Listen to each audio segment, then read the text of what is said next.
দুনিয়াতে ঈমান আনার পরে আবার কখনো কখনো ঈমান ভেঙেও যেতে পারে। ঈমান ভেঙে যেতে পারে বলেই আল্লাহ তাআলা ঈমানদারকে ডেকে আবার ঈমান আনতে বললেন।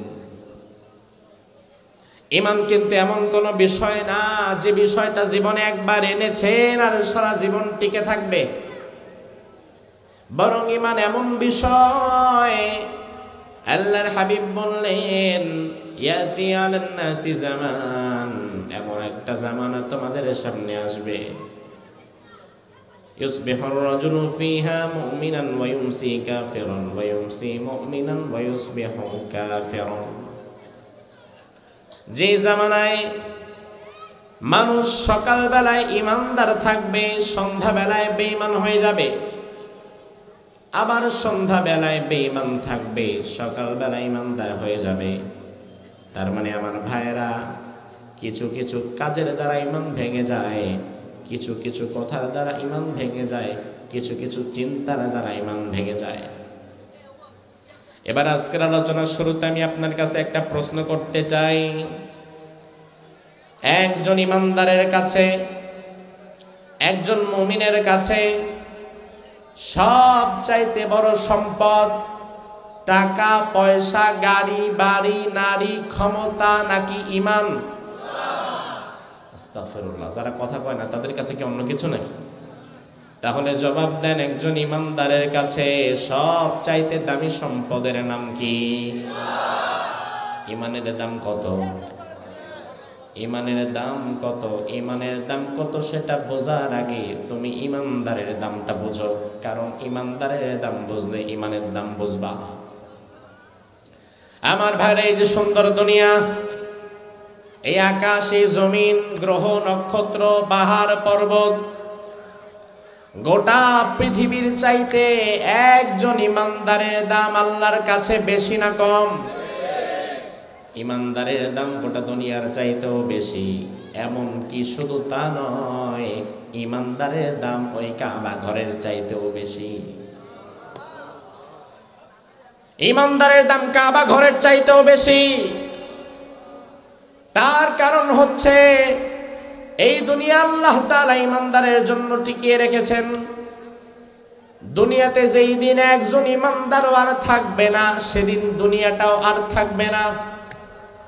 আল্লাহর হাবিব বলেন, এমন এক জামানা আসবে যখন ঈমানদার বড় কমে যাবে।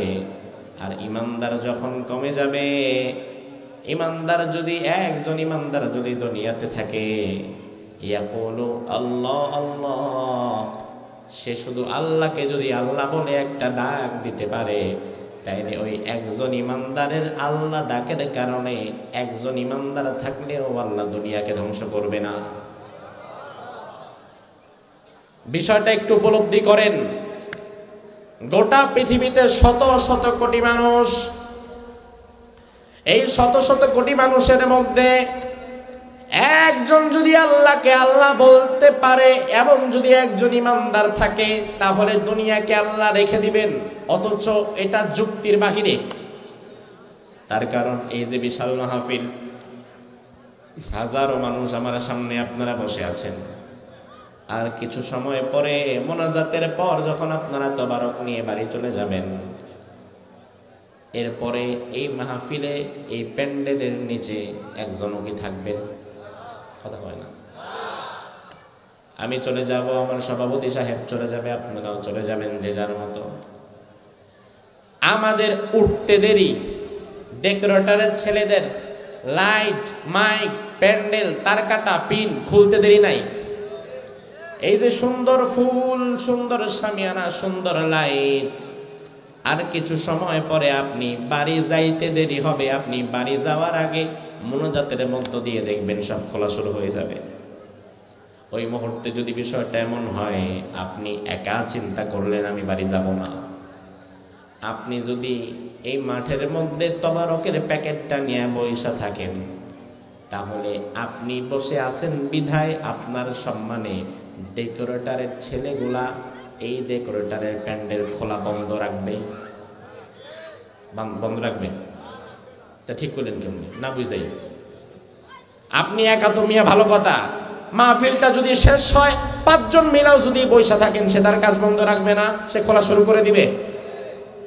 পাঁচজন বসে আছেন, পাঁচজনের সম্মানেও সে এত বড় স্টেজটা খুলে নিয়ে যাবে, কিছুই রাখবে না।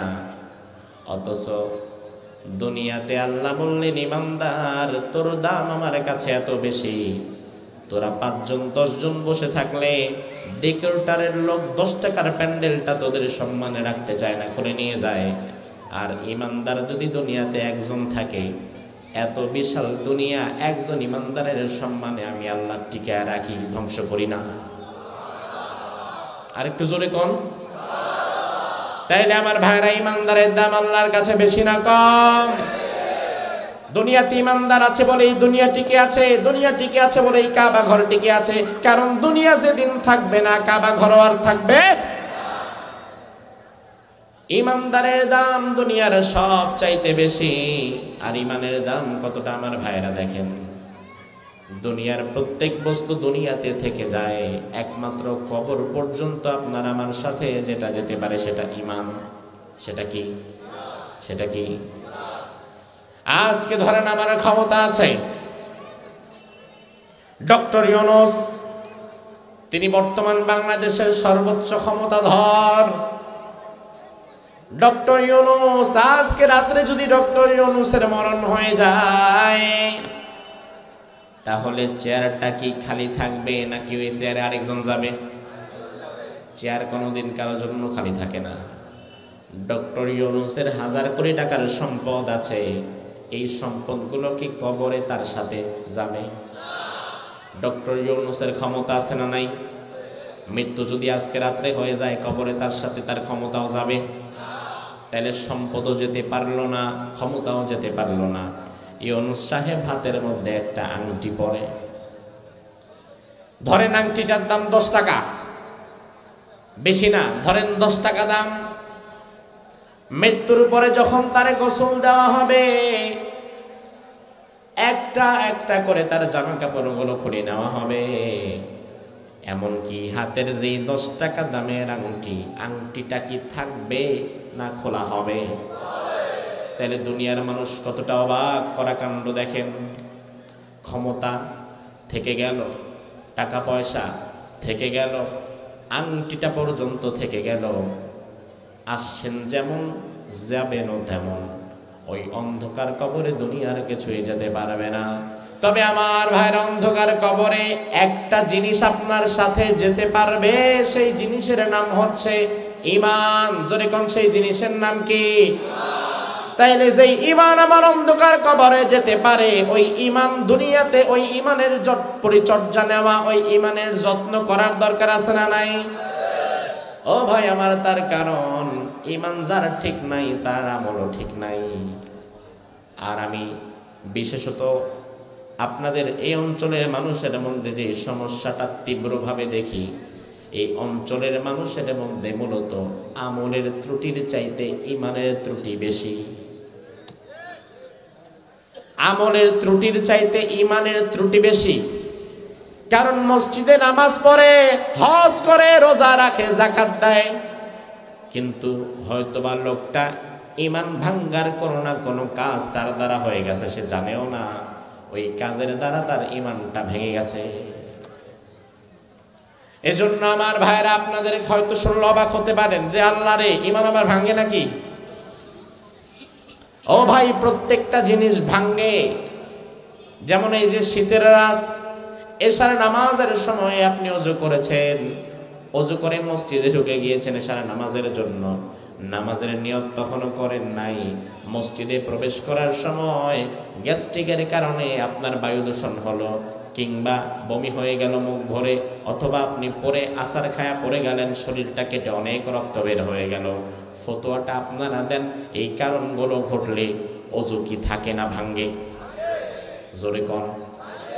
এরপরে কি করেন? ওই ভাঙ্গা ওযু নিয়ে জোর করে নামাজ পড়েন, নাকি আবার ওযু করেন?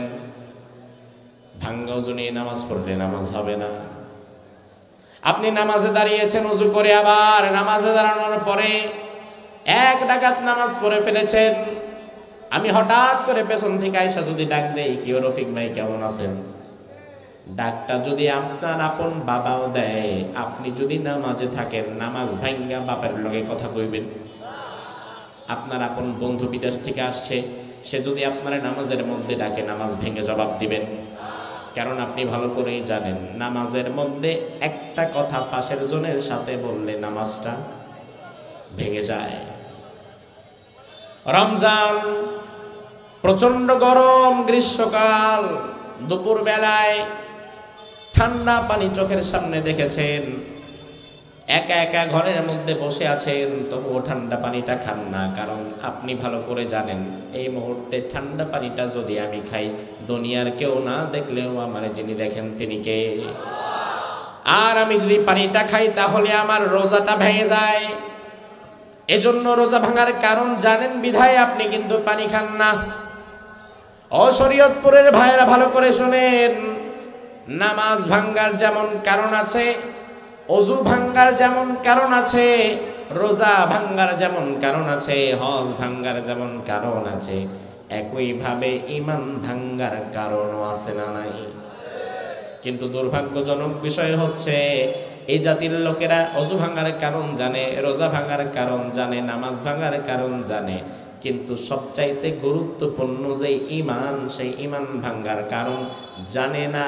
না জানার কারণে ভাঙ্গা ঈমান নিয়ে দিনের পর দিন আমল করে, কবুল হয় না। কারণ ঈমান যে ভেঙে গেছে কবে সে তো জানেই না। আপনি যদি অজু ভাঙার কারণ না জানতেন, জীবনে কোনোদিন আপনি আর দ্বিতীয়বার অজু করতেন না। আপনি কিন্তু কি রে অজু না করছি, এক অজু দিয়ে জীবন পার, কারণ আপনি তো অজু ভাঙার কারণ জানেন না। এই জন্য আমার ভাইয়েরা, বাবাজিরা ভালো করে শোনেন, পর্দার আড়ালের মা বোনেরা ভালো করে শোনেন, দুনিয়াতে সবচাইতে গুরুত্বপূর্ণ হচ্ছে ঈমান। ঈমান যার ঠিক আছে আমল হিসাব তার হবে, আর ঈমান যার ঠিক নাই তার আমলের কোনো হিসাবই হবে না। ঈমান হচ্ছে অঙ্কের মানে, যদি আপনি ঈমানকে দাঁড় করান তাহলে ঈমান হচ্ছে সংখ্যার মানে একের মতো, আর আমল হচ্ছে শূন্যের মতো। আপনি যদি একটাকে ঠিক রেখে পরবর্তীতে শূন্য দেন মান আছে, তবে একটাকে যদি মুছে ফেলেন পরবর্তীতে শূন্যের আর কোনো দাম নাই। যেমন আমার ভাইয়ের একটু জবাব দেন, একের সাথে যদি একটা শূন্য যোগ করেন কত হবে? আরেকটা করলে, আরেকটা করলে, আরেকটা করলে, এবার একটাকে মুছে ফেলেন, শূন্য কিন্তু আছে জায়গা মতো, কত হবে? একটাকে মুছে দেওয়ার পরে হাজার শূন্য মারলেও কিন্তু সংখ্যাটা শূন্যই থাকে। ঈমান যদি আপনার থাকে, ঈমানের পরে আপনি নামাজ পড়বেন, আপনার আমলনামায় নেকি হবে।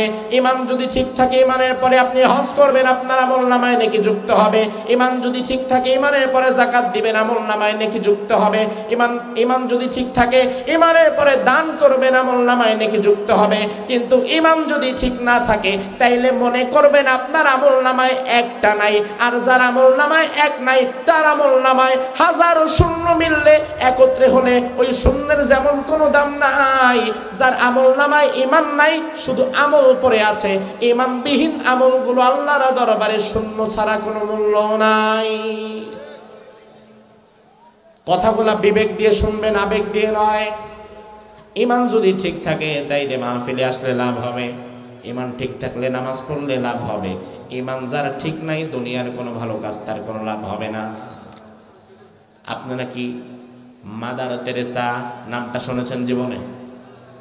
একজন খ্রিস্টান নারী, খ্রিস্টান একজন নারী পৃথিবীতে দান, খয়রাত, চ্যারিটি সব চাইতে বেশি এই পর্যন্ত যে করেছে তার নাম হচ্ছে মাদার তেরেসা। খ্রিস্টান মহিলা, নোবেল বিজয়ী ছিল, নোবেল। সারা জীবন হাজার হাজার কোটি টাকা সে এতিমদের জন্য দান করে দিয়েছে, এতিমখানায় দিয়ে দিয়েছে, বৃদ্ধাশ্রম করেছে, অরফানেজ ট্রাস্ট করেছে, অসহায় এতিমদের পুনর্বাসনের জন্য কাজ করেছে। নিজে একটা কাপড় পরে জীবন পার করে দিয়েছে, হাজার হাজার কোটি কোটি বিলিয়ন ডলার সে দান করে দিয়েছে। আমার ভাইরা, আপনাদের কাছে আমি জবাব চাই, এই যে মহিলা এত পরিমাণ দান করেছে, কিন্তু এই মহিলা জান্নাতে যেতে পারবে কি? কেন পারবে না?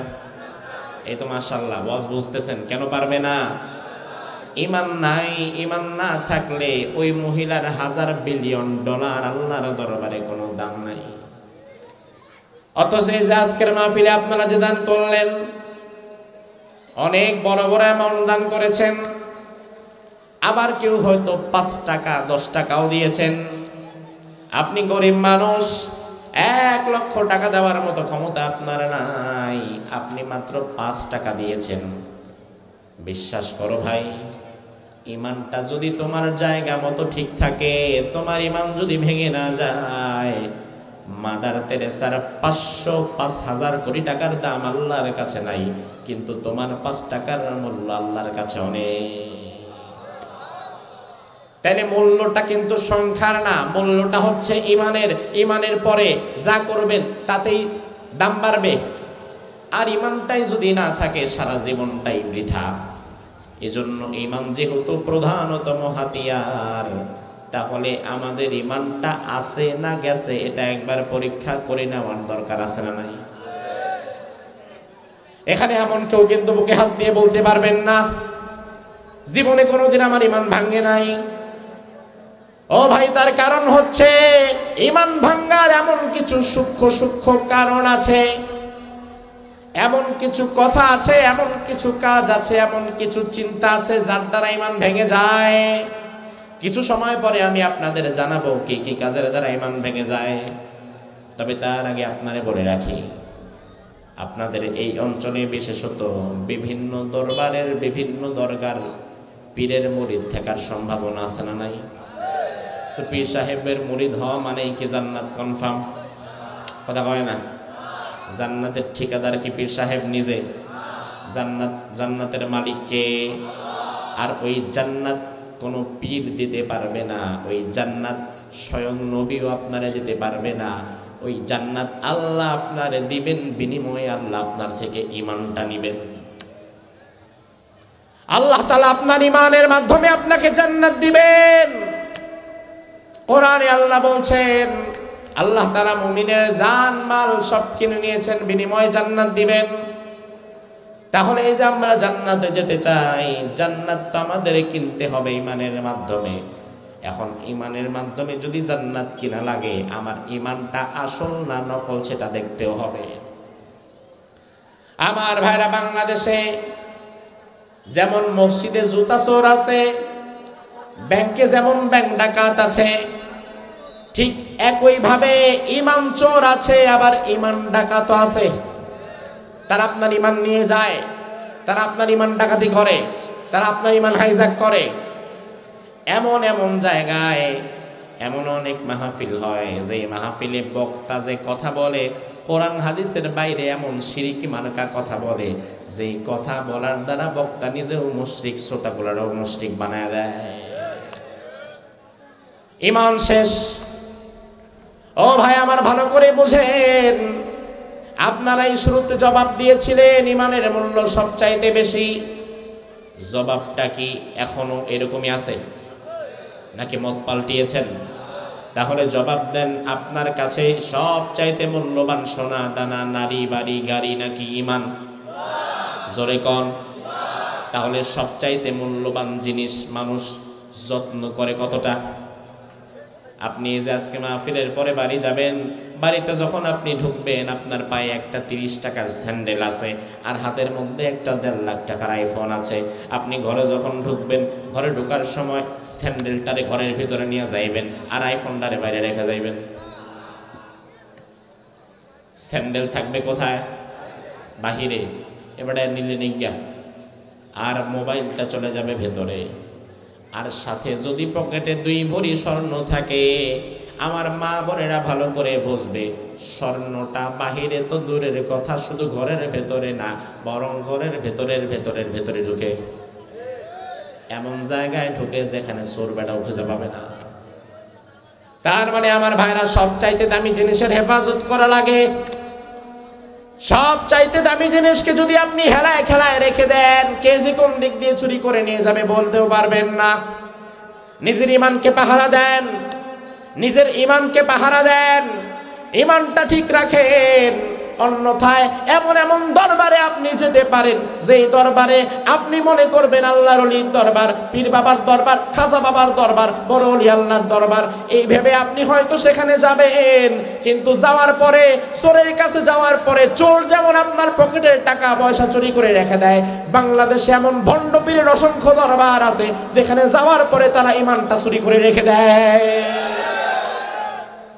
ইমান শেষ, ইমান ধরে টান দেয়। কারণ বাংলাদেশে এমন অনেক পীরের দরবার আছে যেই পীরের দরবারে সরাসরি পীর সাহেব চেয়ার একটা নিয়া এইভাবে বসে থাকে, পা দুইটা সামনে বাড়ায় দেয়, আর মুরিদেরা ওই লাইন ধরে বাবার সাথে মুসাফা করে, বাবার হাতে টাকা দিয়া, বাবার পায়ের মধ্যে চুমা দিয়া একটা সেজদা দিয়া যায়। পীরের দরবারে সেজদা দেয়, এমন কথা জীবনে শুনেন নাই? তাহলে জবাব দেন, এমন দরবার কি বাংলাদেশে আছে না নাই? আপনাদের এই যমুনার এই পদ্মার এই পারে আছে না নাই? এবং ওই দরবারগুলোর কিছু মুরিদ হয়তো আমাদের আশেপাশে থাকতেও পারে। যখন আমরা তাদেরকে বলি ভাই এটা কি করলেন, কারণ দুনিয়াতে সেজদা দিতে হবে একমাত্র কাকে? আল্লাহ ছাড়া কাউকে সেজদা দেওয়া যাবে? তখন তারা বলে হুজুর এটা আসলে সেই সেজদা না, মসজিদে আমরা আল্লাহরে সেজদা দেই আর এটা পীর সাহেবরে দেই, দুই সেজদা এক না। আমরা যদি বলি ভাই তাইলে পীরের পায়ে কোন সেজদা দাও, তখন তারা বলে এটা হচ্ছে তাজিমি সেজদা। এটা সমস্যা নাই। ও ভাই আমার জবাব দাও, তাজিমি সেজদা যদি জায়েজ থাকে, এটা তোমার পীর সাহেব জানলো, আবু বকর ওমর জানলো না? আবু বকর ওমর যদি জানতো ইসলামে তাজিমি সেজদা বলতে কোনো সেজদা জায়েজ আছে, তাইলে সারাদিন রাসূলুল্লাহর পায়ের মধ্যে তারা সেজদায় পড়ে থাকতো। কারণ দুনিয়াতে রাসূলের চাইতে বড় পীর আর কেউ হতে পারবে না, ঠিক কি না? ওই রাসূলুল্লাহকে কোনোদিন কোন সাহাবী সেজদা দিয়েছে এমন কোন প্রমাণ আছে? তাইলে দুনিয়াতে যে পীর সাহেবেরা মুরিদদেরকে তার পায়ের মধ্যে সেজদা দিতে বাধ্য করে, বুঝতে হবে ওরা পীর না, ওরা হচ্ছে একবার জীবন্ত শয়তান, ঠিক না ব্যাটে? আরো জোরে। এখন আমি সংক্ষেপে আপনাদের সামনে ওই ঈমান ভাঙ্গার তিনটি কারণ বলবো, যে তিনটি কারণ যদি আপনার দ্বারা প্রকাশ পায় সাথে সাথে আপনার ঈমানটা ভেঙে যায়। আর ঈমান যদি ভেঙে যায়, হাজার নামাজ, রোজা, হজ, যাকাত সব বৃথা, এই যে মাহফিল বৃথা, ফজরের নামাজ বৃথা, হজ বৃথা, যাকাত বৃথা, সব বৃথা। তাইলে কোন তিনটি কাজের দ্বারা ঈমান ভেঙে যায়? বড় মনোযোগ দিয়ে শুনতে হবে, পারবেন তো ইনশাআল্লাহ? কারণ আমার ভাইরা কথাগুলো আরেকজনকে খোঁচা দেওয়ার জন্য না। আপনি কথা শুনে আরেকজনকে খোঁচা দিবেন না যে বাবা এটা তো তোমার মধ্যে আছে, তাহলে তো তোমার ঈমান ভেঙে গেছে। বরং কথা শুনবেন আত্মসমালোচনা করার জন্যে। কারণ কোন অসুখ আপনার মধ্যে আছে, কোন রোগের রোগী আপনি, সেটা বাহিরের মানুষের চাইতে আপনি নিজে ভালো জানেন। এবং এই মুহূর্তেও কিন্তু আপনি যদি দেখেন যে আল্লাহ হুজুর কোরআন হাদিস থেকে যা বললো তিনটারে কোনো একটা আমার মধ্যে ঢুকে গেছে, আমার ঈমান ভেঙে গেছে, তাহলে এই মুহূর্তে নতুন করে আবার ঈমান আনার আরেকটা সুযোগ আছে না নাই? কিন্তু এটা যদি আপনি মৃত্যুর পরে টের পান যে আপনার ঈমান নাই, আপনার ঈমান ছিল না, তাইলে ওই মুহূর্তে আফসোস করা ছাড়া কোনো লাভ আর নাই। তাহলে আমার ভাইরা, ঈমান ভাঙ্গার তিনটি কারণ, শরীয়তপুরের ভাইরা জবাব দেন, ঈমান ভাঙ্গার কয়টা কারণ? আর জোরে। এক নাম্বার ঈমান ভাঙ্গার কারণ হচ্ছে কুফর। এক নাম্বার কারণ কি? কুফর মানে অস্বীকার করা। কুফর আরবি শব্দ, এর অর্থ হচ্ছে অস্বীকার করা। হুয়া জুহুদুল ওয়াহদানিয়াহ আউন নুবুওয়াহ আউশ শরিয়াহ, আল্লাহর একত্ববাদের কোনো বিষয় অথবা রাসূলের রিসালাতের কোনো বিষয় অথবা ইসলামী শরীয়তের কোনো বিষয়কে কেউ যদি অস্বীকার করে, সে সরাসরি কুফরি করলো। আর কেউ যদি কুফরি করে তার ঈমানটা কি থাকে না ভেঙে যায়? আমার ভাইরা দেখেন, অস্বীকার করার নাম কুফরি, পালন না করার নাম কুফরি না, আমল না করার নাম কুফরি না, কিন্তু অস্বীকার করার নাম কুফরি। যেমন এই যে আজকে এশার নামাজ একটু আগে হয়েছে, এখানে যারা বসে আছে এশার নামাজ পড়ে নাই এমন 2-4 জন থাকতে নাকি নাই? সবাই পড়ছে না? এশার নামাজ পড়ে নাই, পড়বেও না এমনও আছে। তবে আমার ভাইরা লক্ষ্য করেন, এশার নামাজ পড়ে নাই, মাহফিলে বসে আছে, ওই লোকটারে কিন্তু আমরা কাফের বলি না। জোহর পড়ে নাই, আসর পড়ে নাই, ওই লোকটাকে আমরা কাফের বলি না, ওই লোকটাকে আমরা বলি ফাসেক, পাপাচারী। সে একটা গুনাহ করেছে, কবিরা গুনাহ করেছে, কিন্তু কাফের না।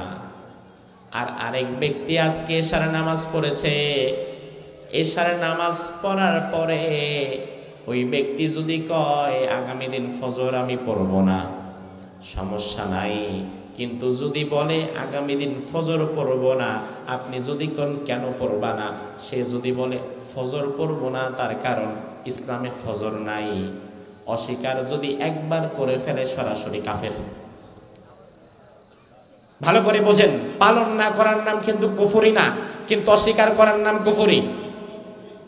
ইসলামের হাজারো বিধান আছে যা আমরা বাংলাদেশে পালন করতে পারি না, কিন্তু অস্বীকার করি না, অস্বীকার করলে কাফের হয়ে যাব। যেমন ইসলামের একটা বিধান হচ্ছে, চোর যদি ধরা পড়ে তাইলে চোরের কি কাটতে হবে? জোরে কোন? বাংলাদেশে 54 বছরে একটাও কাটতে পারছেন? তাহলে আমরা সবাই কি কাফের নাকি? না, আমরা কাফের না, কারণ আমরা এই বিধানটাকে মানতে না পারলেও অস্বীকার তো করি না। ইসলামে আছে, আমি মানতে পারি না, এটা আমার ব্যর্থতা। আমার সরকার মানতে পারেন, এটা সরকারের ব্যর্থতা। এই দেশ মানতে পারেন, এটা দেশের ব্যর্থতা। কিন্তু এটা ইসলামে আছে, এটা আমি মন থেকে 100% বিশ্বাস করি, স্বীকার করি। কিন্তু কেউ যদি বলে ইসলামের এই হাত কাটার বিধানটা এটা বড় বেমানান, মধ্যযুগীয় বর্বর আইন, এই বিধানটাকে বাদ দেওয়া দরকার, এই কথাটা যে বলে সে ফাসেক না, সে হয়ে যায় কাফের। কথা কি বুঝাতে পারছি? আমার ভাইরা দেখেন, একজন ব্যক্তি মদ খাচ্ছে, কিন্তু মদ খাওয়া কি হালাল না হারাম?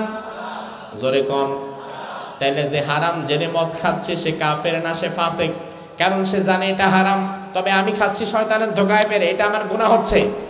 কিন্তু পাশ দিয়া যদি কেউ যাওয়ার সময় কয় ঠিক আছে মদ বেশি করে রাখা, কারণ ইসলামে মদ খাওয়ার কোনো নিষেধ নাই, শরীয়তে এটার কোনো নিষেধ নাই, তাইলে যেই ব্যক্তি মদ খাইছে সে কাফের না, কিন্তু যে মদের বৈধতা দিছে সে বেটা কাফের হয়ে গেছে। সে মদ না খেয়েও কাফের হয়ে গেছে, আরেকজন মদ খেয়েও কাফের হয় নাই। তার মানে আমার ভাইরা ভালো করে বোঝেন, আমল না করার নাম কুফরি না, তবে অস্বীকার করার নাম কি? জোরে কর। আর একটা কুফরি যে করে তার ঈমান কি থাকে না, চলে যায়? আমার ভাইরা এবার লক্ষ্য করেন, নির্বাচন যখন আসে, আমার বাংলাদেশের কিছু রাজনৈতিক নেতা আছে দেখবেন, ওই নেতারা মাইকটা পেয়ে মঞ্চে দাঁড়ায়া সবার আগে ভাষণটা যখন দেয়, ভাষণের শুরুতে নেতারা বলে, ভাইরা আমার, বোনেরা আমার, আপনারা আমাদেরকে ভোট দিবেন, আমরা জনগণের উপরে বিশ্বাসী, জনগণ হচ্ছে সকল ক্ষমতার উৎস। জনগণ সকল ক্ষমতার উৎস, এই কথা বলার মতো নেতা বাংলাদেশে আছে না নাই? বিশেষত নির্বাচনের সময় দেখবেন অধিকাংশ রাজনৈতিক দলের নেতারা স্টেজে দাঁড়ায় সবার আগে এই স্লোগানটা দেয়। তাদের এই যে ব্যানারে আমাদের যেমন লেখা থাকে পোস্টারের উপরে, এই যে দেখেন, লিল্লাহি তাকবীর, আল্লাহু আকবার, এক পাশে রাখা কোরআন সুন্নাহর আলো ঘরে ঘরে জানো। আপনি রাজনৈতিক নেতাদের পোস্টারে দেখবেন উপরে লেখা সকল ক্ষমতার উৎস জনগণ, এই স্লোগানটা ব্যানারে পোস্টারের উপরে লেখা। আমার ভাইরা একবার একটু লক্ষ্য করেন, আল্লাহ তাআলা কোরআনুল কারীমের মধ্যে কি বলছেন? রব্বুল আলামিন বলে, বান্দা, তাবারাকাল্লাযী বিয়াদিহিল মুলকু ওয়া হুয়া আলা কুল্লি শাইইন কদির। সুমহান সেই সত্তা যার হাতে সকল ক্ষমতা। তাইলে আমার ভাইরা জবাব দেন, সকল ক্ষমতা কার হাতে? সকল ক্ষমতার মালিক কে? সকল ক্ষমতার উৎস কে? তাইলে কোরআনের মধ্যে আল্লাহ বললেন সকল ক্ষমতার মালিক আমি, সকল ক্ষমতার উৎস আমি। তাইলে তোমার যেই নেতা মঞ্চে দাঁড়ায় বলে সকল ক্ষমতার উৎস জনগণ, সরাসরি কোরআন বিরোধী কথা, ইসলাম বিরোধী কথা, আল্লাহ বিরোধী কথা। তোমার নেতা একবার সকল ক্ষমতার উৎস জনগণ বলার সাথে সাথে তোমার নেতা কাফের হয়ে যায়। এখন তুমি কর্মী, তোমার কি খবর? তুমি তো এই কাফের নেতার পেছনে দৌড়াচ্ছ। এবার কর্মী বলবে হুজুর আল্লাহ বাঁচাইছে, আমার নেতা যা কয় না কয় আমি আসলে বলি না, তবে আমি কি করব, আমি অপারগ, আমি তার দলটা করি, তবে আমি এগুলা বলি না। আমার বিশ্বাস সকল ক্ষমতার উৎস আল্লাহ, কিন্তু আমি এই দলটা করি। আমি আপনারে বলবো ভাই সাবধান, এই বুঝ আপনি আল্লাহরে দিতে পারবেন না। কারণ আমার আল্লাহ বললেন ইয়াউমা নাদউ কুল্লা উনাসিম বিইমামিহিম, কিয়ামতের ময়দানে আমি প্রত্যেক মানুষকে তার নেতা সহকারে ডাকবো, তার ইমাম সহকারে ডাকবো। এই জন্য তোমার যেই নেতা হারামখোর, তোমার যেই নেতা সুদখোর, তোমার যেই নেতা ঘুষখোর, তোমার নেতা যদি খারাপ হয়, ওই নেতার সাথে সাথে কিয়ামতের ময়দানে তোমারেও উঠতে হবে। তোমার নেতা সারা জীবন ইসলাম বিরোধী কথা বলে দিন পার করেছে, ওই নেতার সাথে উঠলে তুমিও জান্নাতে যেতে পারবা না। নেতা যাবে যেদিকে তুমিও যাবা সেদিকে। কারণ ইমামের নামাজ যদি ভুল হয়, মুসল্লির নামাজও ভুল হয়। আমার ভাইরা, এটা হচ্ছে কুফরি করা। ইসলামের কোন একটা বিষয়কে যদি অস্বীকার করেন, সাথে সাথে কুফরি হয়ে যাবে।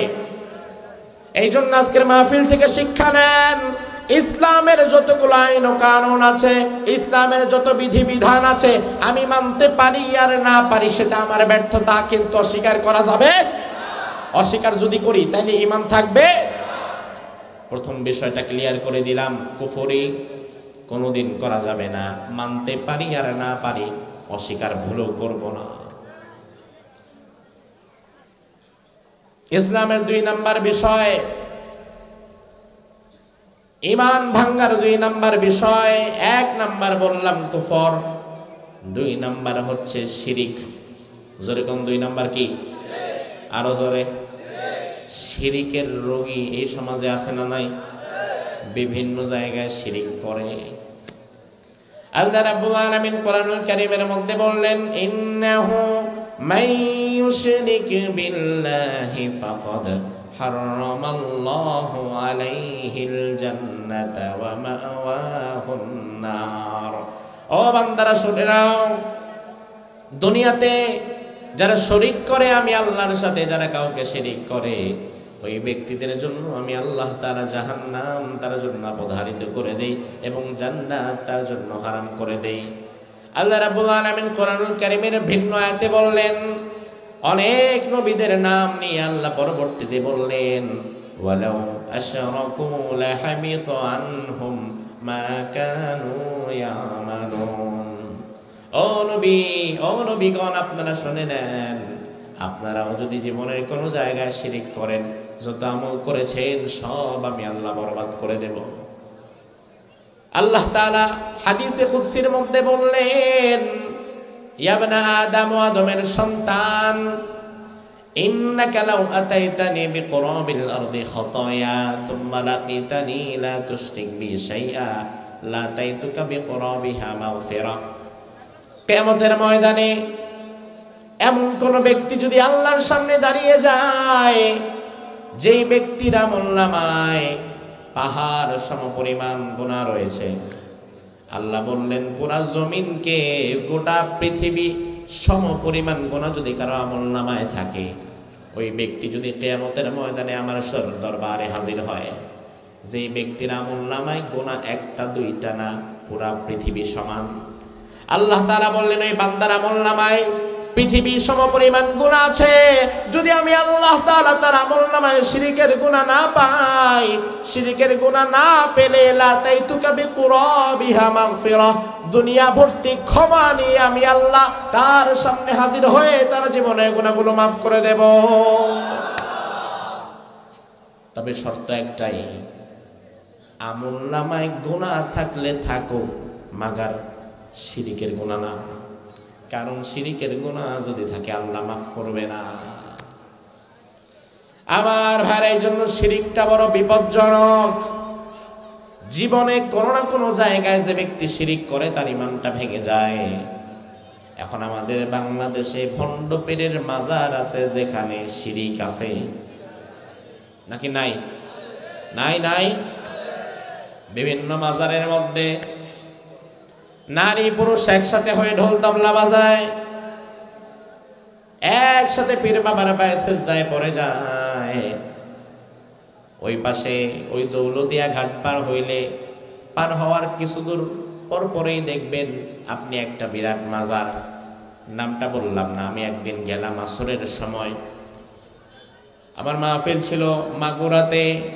আসরের নামাজের সময় ফেরি পার হলাম, ঘাটে আমার পরিচিত 2-4 জন ভাই আছে, তারা আমারে নিয়ে গেল।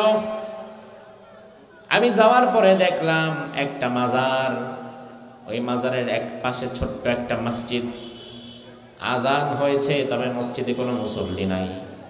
কিন্তু আমি দেখলাম মসজিদের বাহিরে যেখানে মাজার বানায় রাখছে, ওই মাজারে নারী পুরুষ একসাথে লাইন ধইরা সিজদায় পড়ে আছে।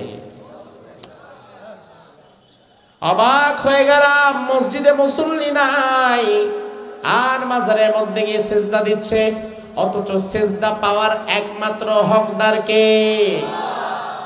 কপাল দিয়েছেন যিনি, সিজদাও দেয়া লাগবে তাকে। আমার ভাইয়েরা, দুনিয়াতে আপনি যদি আল্লাহ ছাড়া অন্য কারো পায়ে সিজদা দেন, সিজদা পাওয়ার একমাত্র হকদার যেহেতু আল্লাহ, আপনি আল্লাহর হক নষ্ট করে শিরিক করে ফেললেন।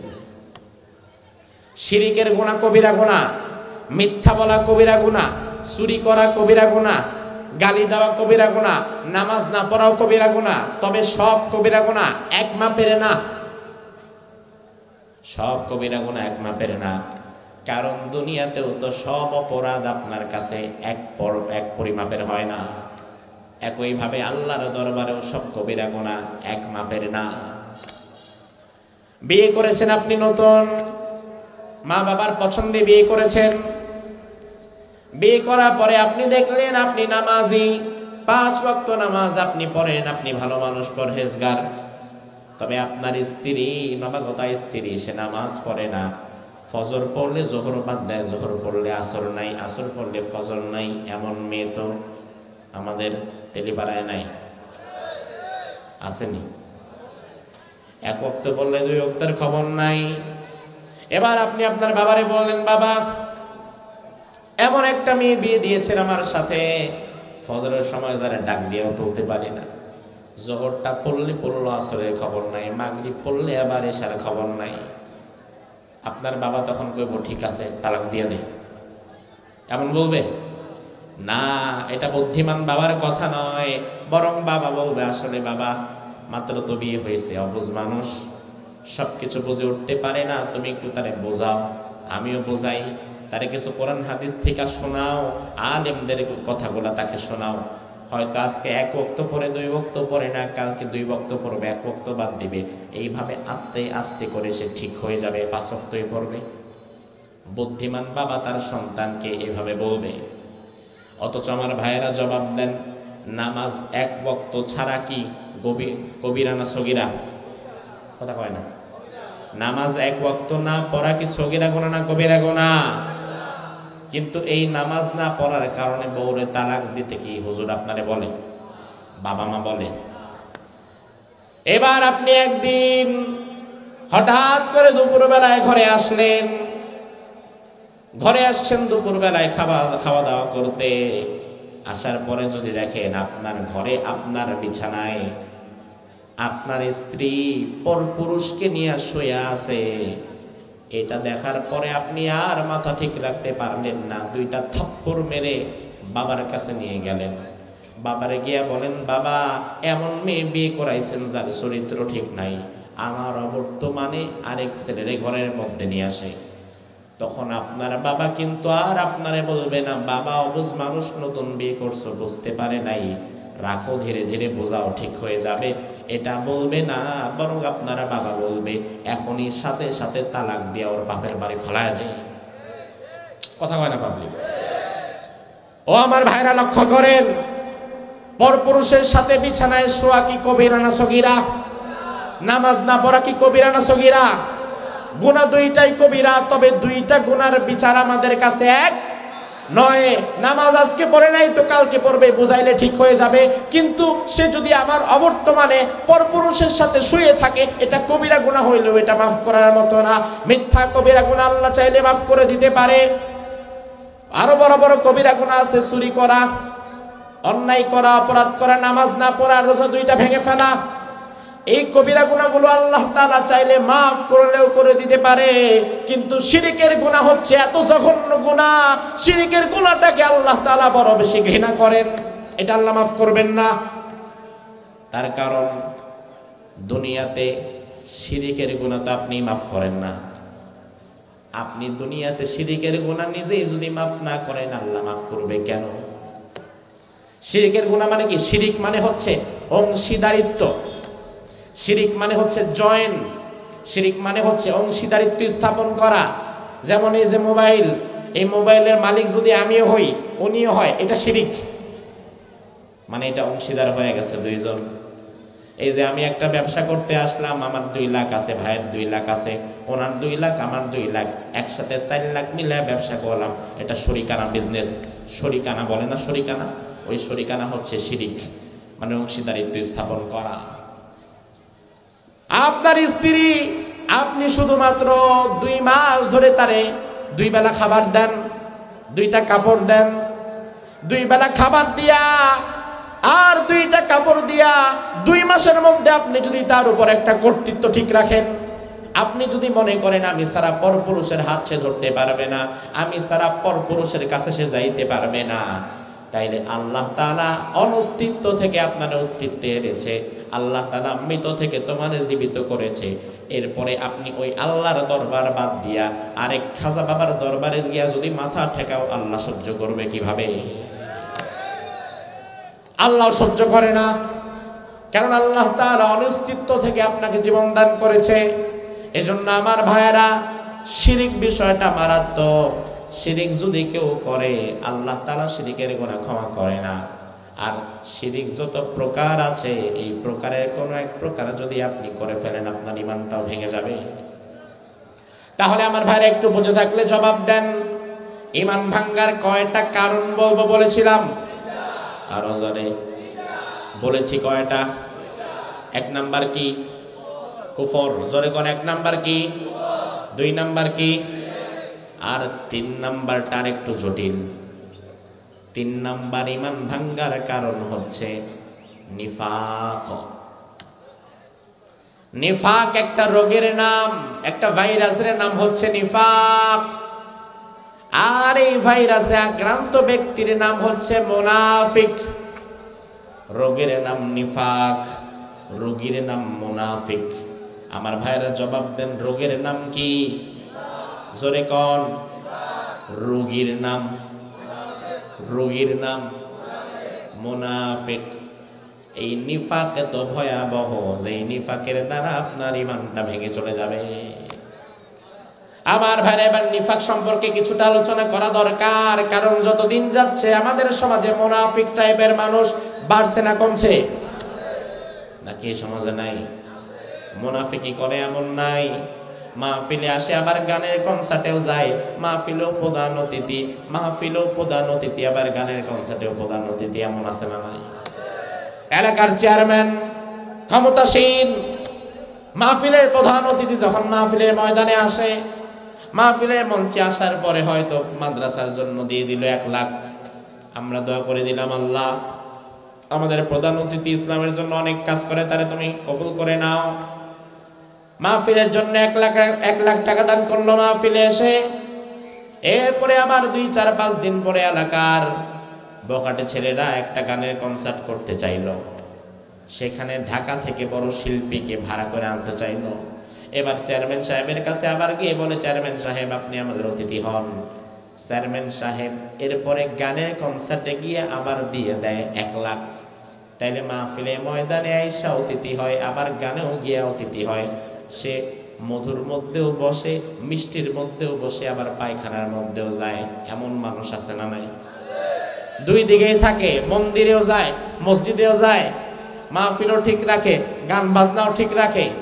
আল্লাহ রাব্বুল আলামিন তাদের ব্যাপারে বললেন, মুযাবযাবিনা বাইনা যালিকা লা ইলাহা উলাই ওয়া লা ইলাহা উলা।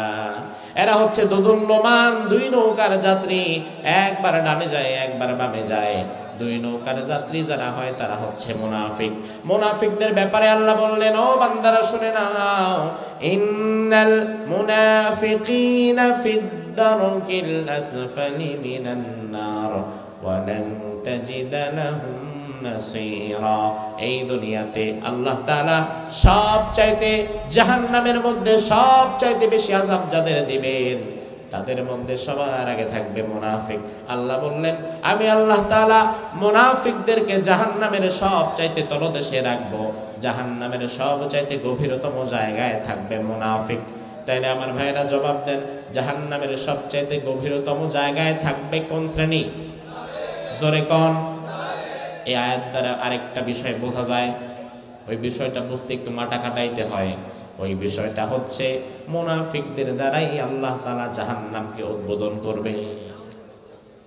তার কারণ আমার ভাইরা, এই যে ধরেন আমার হাতে একটা টিস্যু, এটাকে আমি মোড়ায় ফেললাম। মোড়ায়ের পরে যদি এখানে একটা পাত্র থাকে, আমি যদি টিস্যুটাকে মোড়ায়া পাত্রের মধ্যে রাখি, এইভাবে আরো 10টা টিস্যু আমি মোড়ায়া রাখলাম, তাহলে পাত্রের সব চাইতে নিচে থাকবে সেই টিস্যুটা, যে টিস্যুটা সবার আগে আমি ফেলেছি নিচে। তাইলে মুনাফিকদেরকে আল্লাহ তাআলা যদি জাহান্নামের সবার নিচে রাখে, তাইলে বুঝে নেবেন মুনাফিকদের জাহান্নামে ফেলবে আল্লাহ সবার আগে।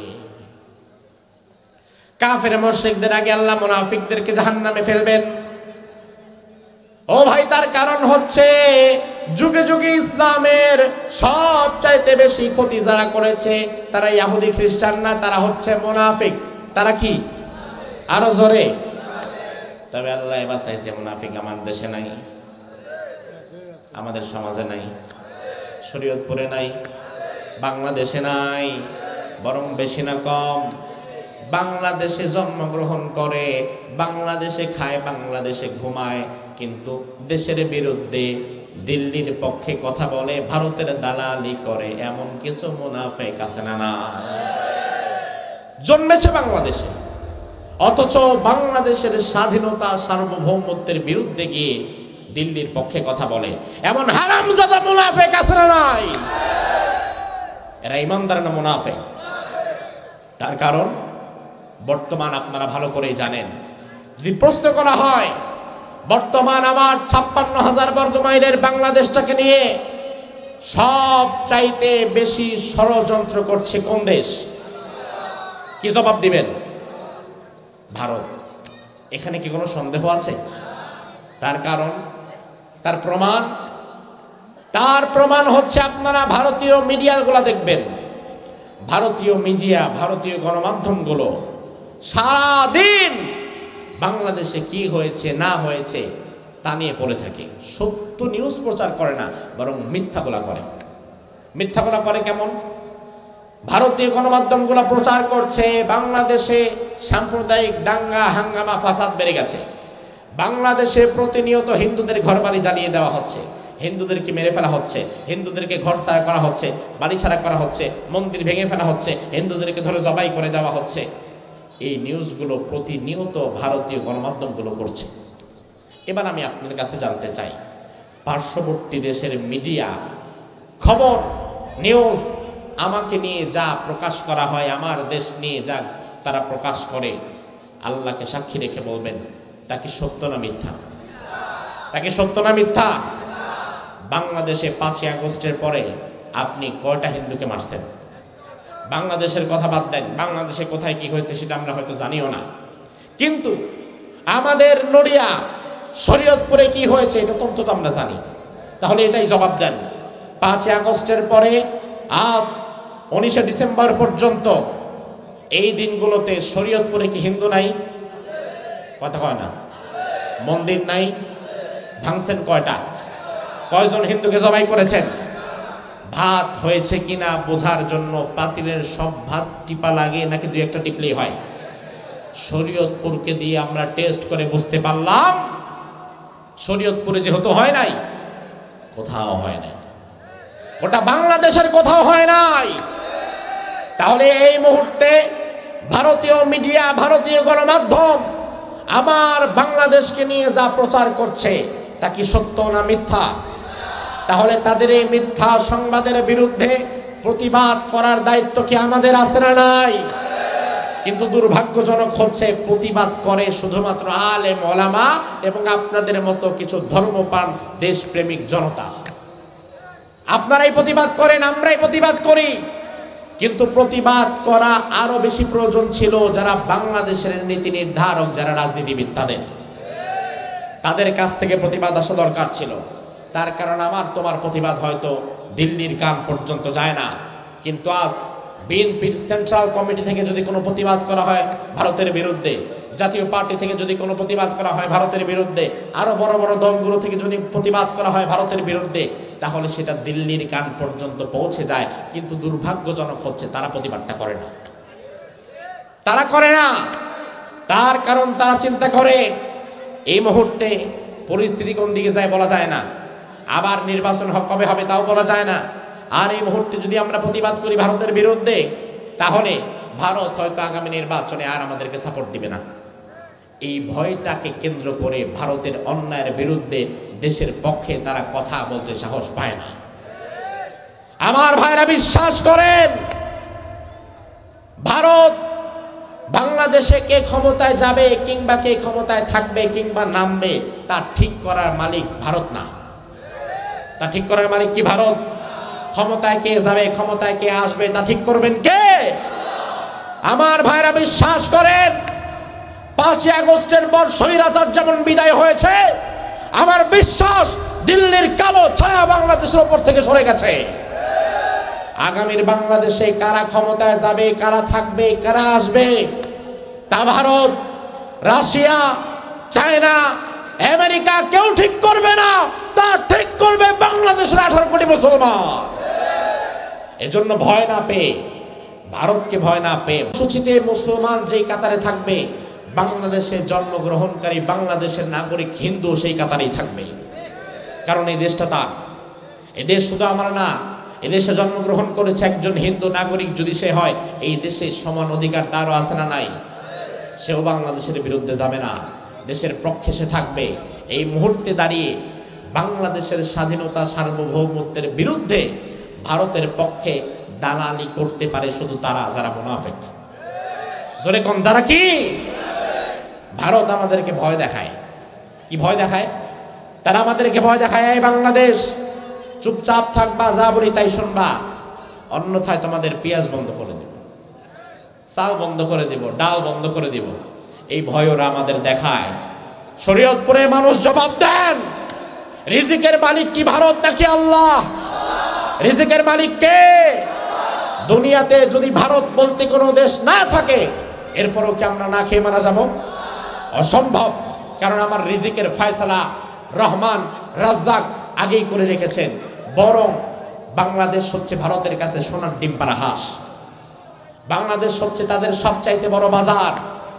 সেদিন আমার একজন বলে, হুজুর আসলে আমরা যদি ভারতের অন্যায়ের বিরুদ্ধে কথা বলি, এরা যদি আসলে চাল ডাল পেঁয়াজ বন্ধ করে দেয়, আমরা থাকতে পারবো?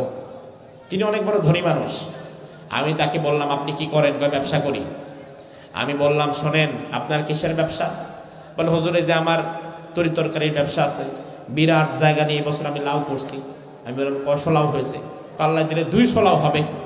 আমি বললাম, দেখেন এবার আপনি যদি বলেন এই এলাকার মানুষ সবাই আমার কথা শুনবা, এই ফরিদপুরের মানুষ আমি যা বলবো তাই হবে, আমার কথার বিরুদ্ধে কেউ যাবা না, যদি যাও তাহলে আমি কিন্তু তোমাদেরকে লাউ দেওয়া বন্ধ করে দিব, এমন ভয় যদি আপনি তাদেরকে দেখান, আর আপনার জেলা, আপনার উপজেলা, আপনার গ্রাম, আপনার আশেপাশের বাজারের মানুষ যদি মনে করে নিলাম না তল্লাও, খাইলাম না তল্লাও, এতই যখন তোর অহংকার, তখন তোমার লাউ তোমার খেতে পচবে, কুত্তায়ও খাবে না।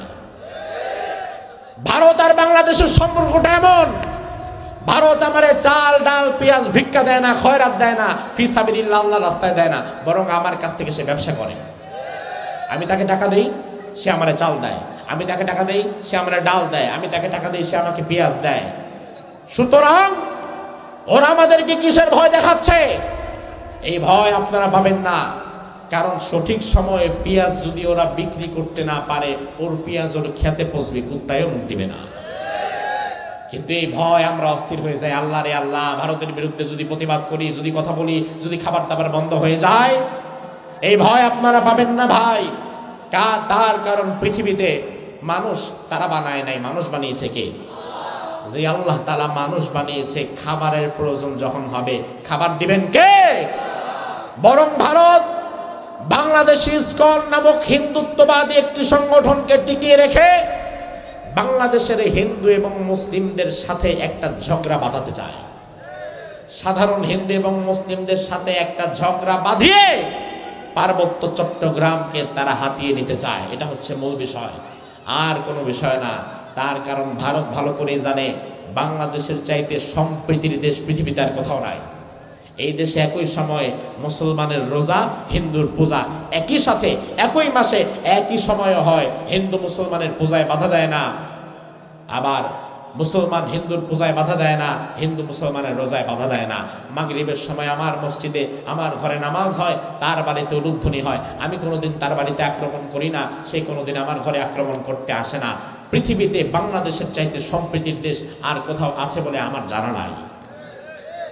তুমি ভারতের দিকে তাকাও, যেই ভারতে অসংখ্য জায়গায় আমি গিয়েছি, অসংখ্য প্রোগ্রাম আমি ভারতের বুকে করেছি। এমনও দেখেছি 2019 সালে এক ব্যক্তি আমার সাথে সাক্ষাৎ করতে এসেছে ভারতের মাহফিলে। পশ্চিমবঙ্গে আমার মাহফিল ছিল পশ্চিম মেদিনীপুর। সাক্ষাৎ করতে এসেছে এক ব্যক্তি আমার সাথে, কথা বলতে পারে না, জিহ্বার সামনের 4 ইঞ্চি কাটা।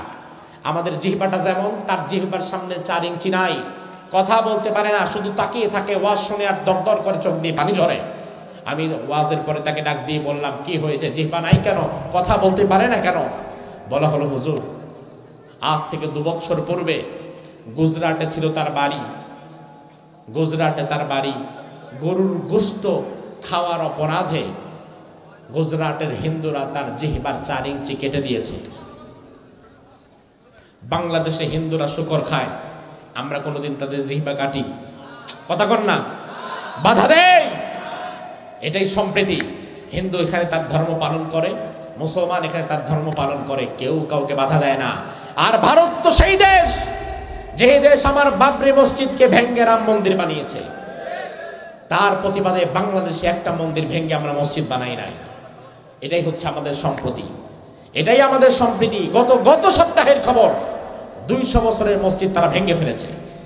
200 বছরে একটা মসজিদকে ভারতে ভেঙে ফেলা হয়েছে।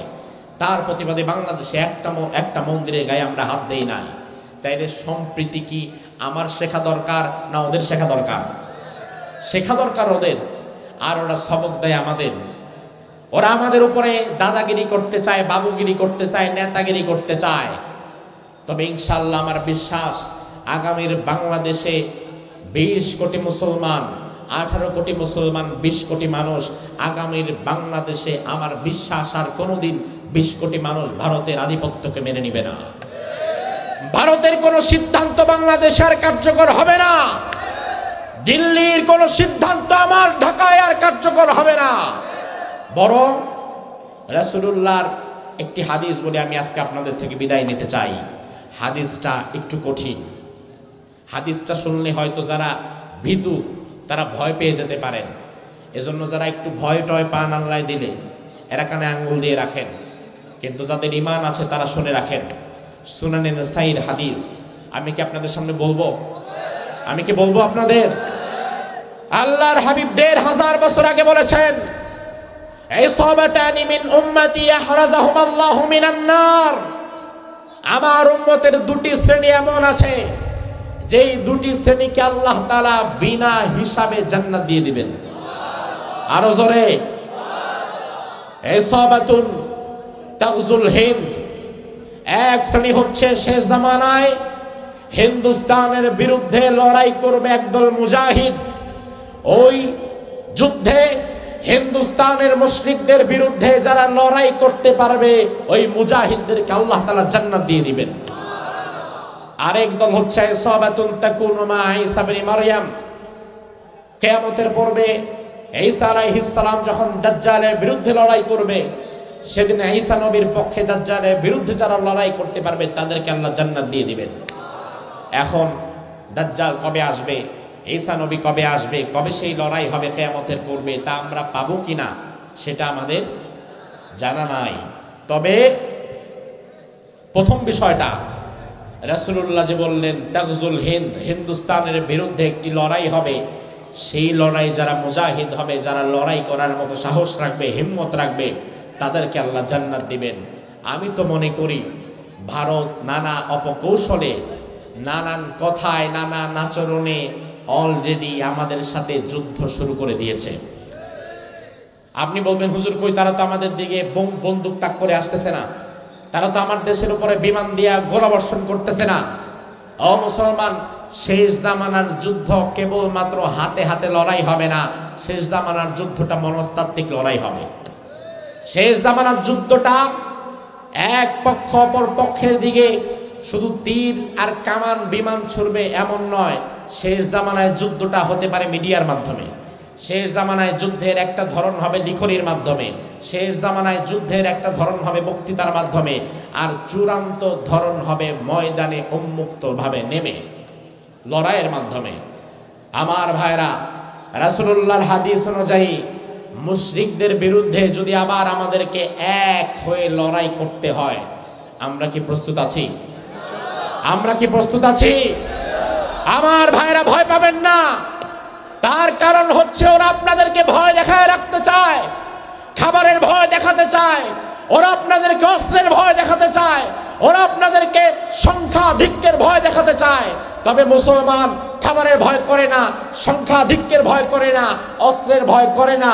তার প্রমাণ হচ্ছে মুতার প্রান্তরে খালিদ বিন ওয়ালিদ, আমার পূর্বপুরুষ, 3000 সাহাবী নিয়ে 2 লক্ষ তৎকালীন পৃথিবীর পরাশক্তি রোমান সৈন্যদের 2 লক্ষকে তছনছ করে দিয়েছিল। মাত্র 3000 সাথে নিয়ে, 3000 সাথে নিয়ে 2 লক্ষকে পরাজিত যে করতে পারে, সে আমার পূর্বপুরুষ খালিদ বিন ওয়ালিদ।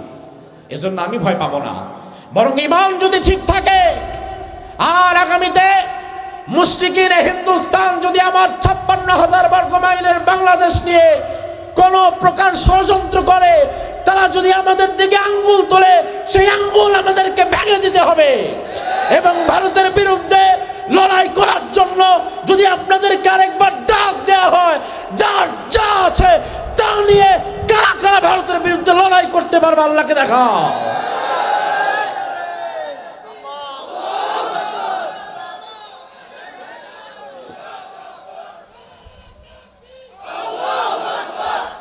আমার ভাইরা, ওরা যত ভয় দেখায়, আমরা কি তাদের ভয় পাবো? অসম্ভব। একজনকে ভয় পাবো, একজনের সামনে মাথা নত করব, চিৎকার দিয়ে বলেন তিনি কে? মুসলমানদের এই ঈমানটা আল্লাহ দেখতে চায়। আজ ঈমানের উপরে যে কথাগুলো হলো, আল্লাহ তাআলা আমাদের ঈমানকে আরো মজবুত করে দিক, বলি আমিন।